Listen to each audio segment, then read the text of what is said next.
Hey guys, my name is Carlos Mendez and I'm a 3D artist using SOLIDWORKS Visualize. Today in quick tips, I'm going to be showing you how to use the render region. Well, the render region is a feature inside Visualize that allows you to render only partially what you see on the camera.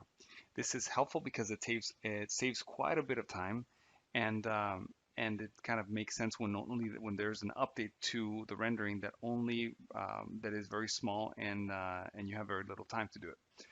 So I will show you how to do that with these two pillows. Say an art director likes the way you compose this image, but wants you to change those pillows to this particular material. So I'll show you how to do that right here by dragging these in.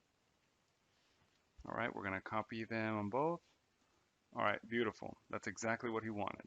So instead of having to re-render these, all you would have to go is into cameras. You click on cameras and go into advanced, and then there's the tab enable render region. This kind of shows you this mask. So all we got to do is crop into the portion that changed.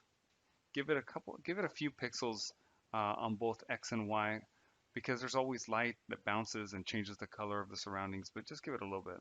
So that's about right. I'm gonna lock the region, and then I'm gonna go into Output Tools and make sure that everything is exactly like I want it. Make sure it's a PNG or a TIFF, and that they include alpha. For everything else, it should be just like the base render. Now, I already did the base render earlier, so I would save time and not have to render it while I'm on camera, while I'm recording my screen, and it took 1 minute and 5 seconds. Okay, so when I go back to here, I'm gonna render this out now. All right, 1,000 passes, that's great.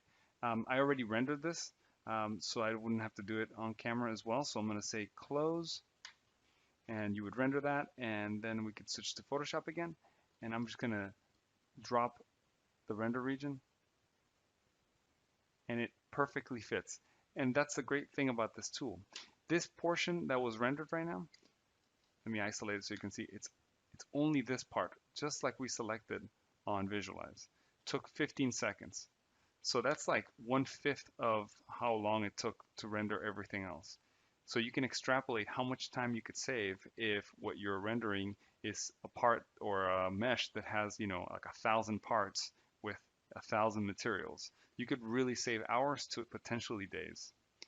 All right, guys, hopefully this is very helpful to you guys, and I'll talk to you guys soon.